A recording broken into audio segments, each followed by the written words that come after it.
안녕하세요. 이혼 전문 정상의 변호사입니다. 오늘은 양육비에 대해서 말씀을 드리려고 합니다. 미성년 자녀를 둔 부부가 이혼을 하게 되는 경우에는 아이들과 동거하면서 직접 양육을 담당할 양육자를 정해야 되고, 비양육자 역시 아이들의 부모로서 양육 의무가 없어지는 것이 아니기 때문에 양육자에게 양육비를 지급할 의무, 책임이 있습니다. 그런데 이 양육비를 어떻게 얼마로 정할 것인가, 이 부분 때문에 사실 갈등도 많고 이혼 협의가 잘 이루어지지 못하는 큰 원인이 되기도 합니다. 오늘은 양육비를 산정하는 객관적 기준, 그 방법에 대해서 말씀을 드리고요.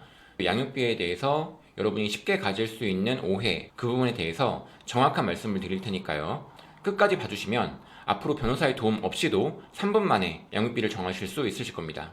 미성년 자녀를 둔 부부가 이혼을 하게 되는 경우에는 그 미성년 자녀의 친권 그리고 양육에 관한 사항을 정해야 됩니다. 먼저 친권이란 부모의 자녀에 대한 법적 권리와 의무를 말하고요. 예를 들어서 미성년자는 단독으로 법률행위를 할 수 없기 때문에 그것을 친권자로서 미성년자의 교육에 관한 사항이나 법률행위를 결정해 줄 수 있는 권한을 말합니다. 그리고 양육권이란 자녀들과 동거하면서 직접적으로 양육을 할 권리와 의무를 말하고요. 그 양육비, 비양육자가 자녀의 양육을 지원하기 위해서 양육자에게 지급하여야 하는 비용을 말합니다. 면접교섭권이란 비양육 부모가 아이들과 직접적으로 동거하지 않는 상황에서 주기적으로, 정기적으로 자녀들을 만나고 교류할 수 있는 권리를 말합니다. 오늘은 양육비에 대해서 말씀드리겠습니다. 양육비 산정의 기본 원칙입니다. 양육비 산정뿐만 아니라 미성년 자녀의 친권, 양육에 관한 사항을 정할 때에는 첫 번째 기준이 아이들을 위해서 어떤 결정이 보다 적절하고 자녀들의 복리에 보다 부합할 수 있을 것인가,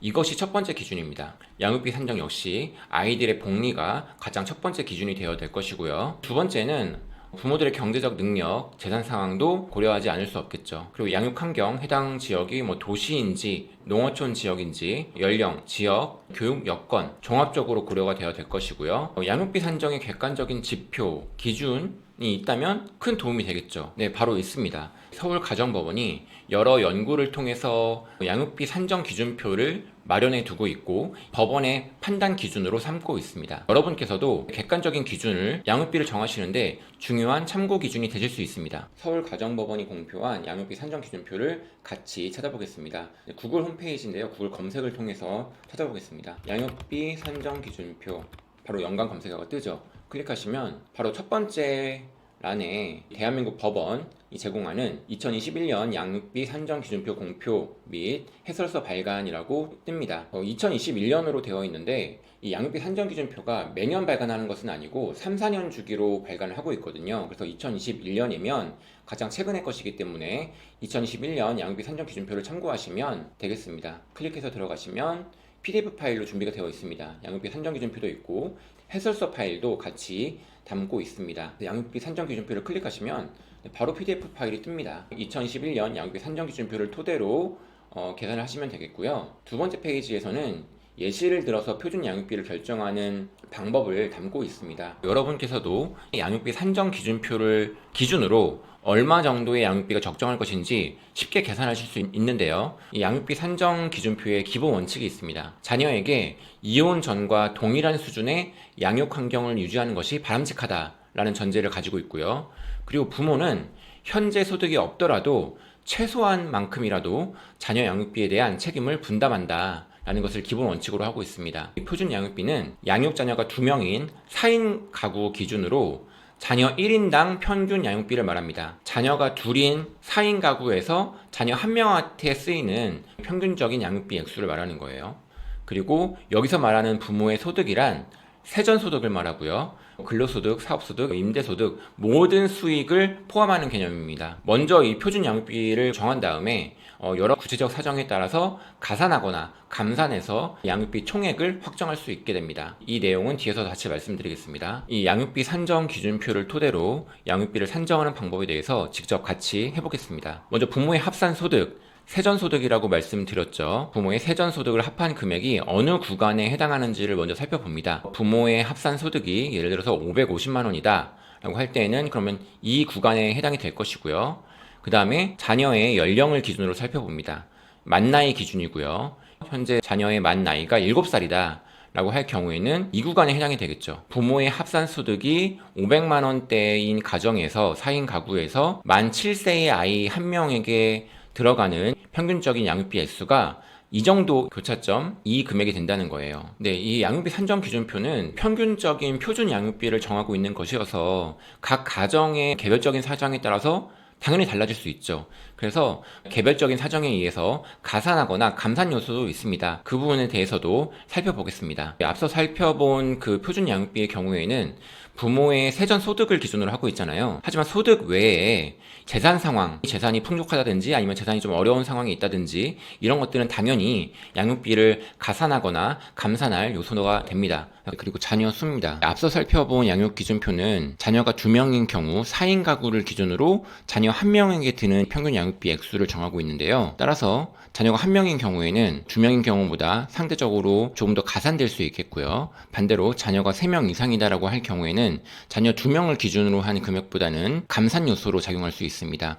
가산 개수나 감산 개수를 곱해서 그 액수를 조정할 수 있겠고요. 그 자녀의 거주 지역이 도시 지역이냐 또는 농어촌 지역이냐에 따라서 소요되는 양육비 액수가 조금 가산되거나 감산될 수 있습니다. 아무래도 도시 지역의 생활비나 교육비 상대적으로 많이 들 수 있기 때문에 가산 요소로 보고 있고, 반대로 농어촌 지역의 경우에는 감산 요소로 보고 있습니다. 네, 그리고 특수한 사정이 있는 경우인데요. 미성년 자녀에게 중증 질환이나 장애, 특이 체질로 인해서 고액의 치료비가 소요되는 경우에는 당연히 양육비를 가산할 요소로 참작할 수 있겠습니다. 미성년 자녀에게 고액의 교육비가 드는 경우 양육비를 정함에 있어 참작할 수도 있을 텐데요. 다만 아이의 진로나 교육 여건에 대해서 부모가 이혼 이전부터 합의를 해왔다든지 현재 자녀의 상황이나 진로 선택에 있어서 합리적인 필요 범위 내에 있다든지 어느 정도 서로 양해가 될 수 있는 상황이어야 하겠죠. 비양육자가 현재 개인회생 절차에 있다 이럴 경우에는 일시적으로 개인회생 절차가 진행되는 기간 동안 양육비를 감산할 요소로 고려할 수 있습니다.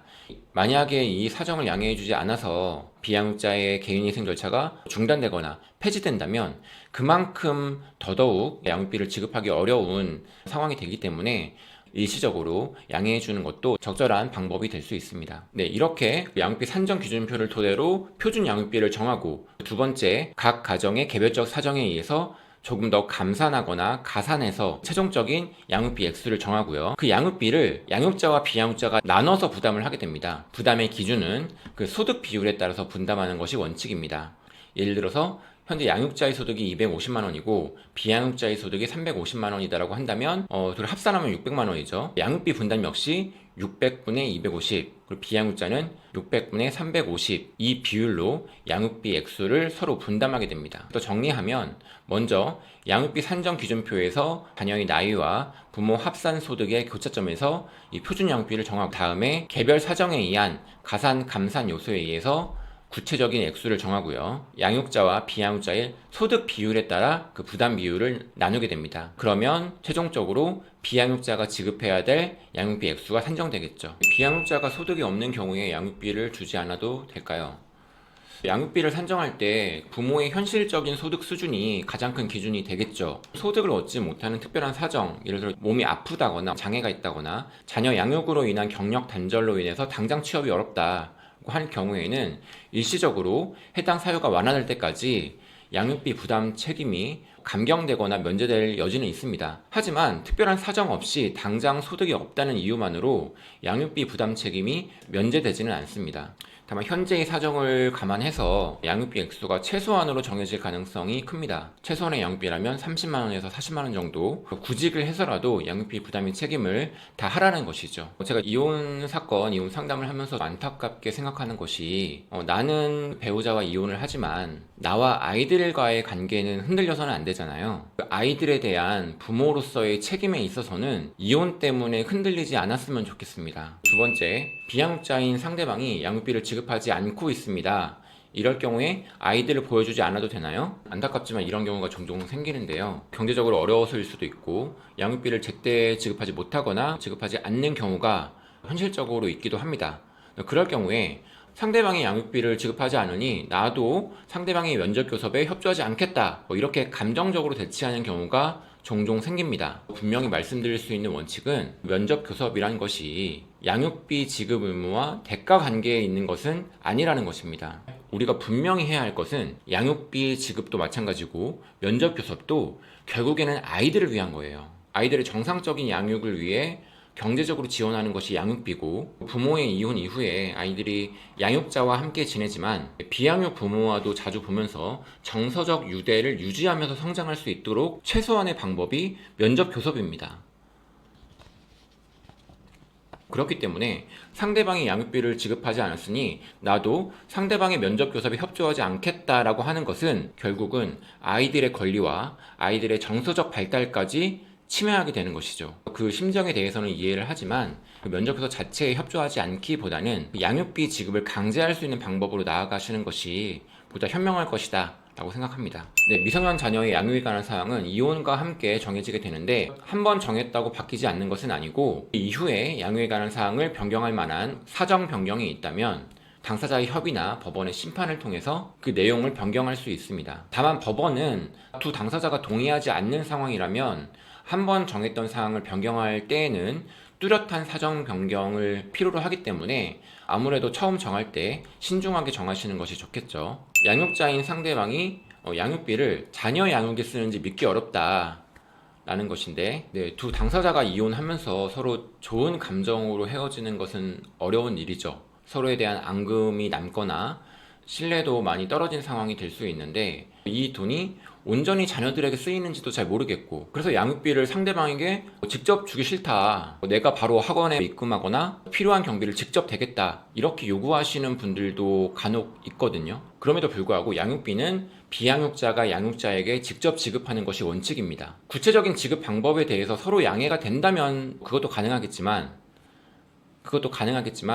때때로 필요한 경비, 그 지출처를 일률적으로 정하는 것도 어렵고요. 그렇게 세부적인 사항이 변경될 때마다 갈등의 여지는 커지거든요. 양육비라는 것이 아이들이 기본적인 일상을 누리는데 들어가는 비용들 일체를 말하는 것이잖아요. 주거비용, 관리비, 식비, 간식비, 교육비, 모든 것들, 기본적으로 숨만 쉬어도 나가는 비용들에 다 녹아있는 것들이기 때문에 눈에 딱 보이지 않아도 나가는 비용들이 있다는 것들은 염두에 두셨으면 좋겠습니다. 양육비를 정했음에도 불구하고 지급하지 않는 경우에 어떤 조치를 취할 수 있을까? 양육비 부담 조서나 법원의 심판, 판결문에 의해서 비양육자가 부담해야 할 양육비 액수가 확정됐음에도 불구하고 양육비를 지급하지 않는 경우에는 어떤 방법을 취할 수 있을까요? 기본적으로는 상대방의 재산, 부동산이나 급여, 계좌, 예금 채권 이런 것들에 대해서 강제 집행을 할 수 있습니다. 그리고 법원에 양육비 이행 명령을 신청해서 그 이행 명령에도 불구하고 상대방이 지급하지 않는 경우에는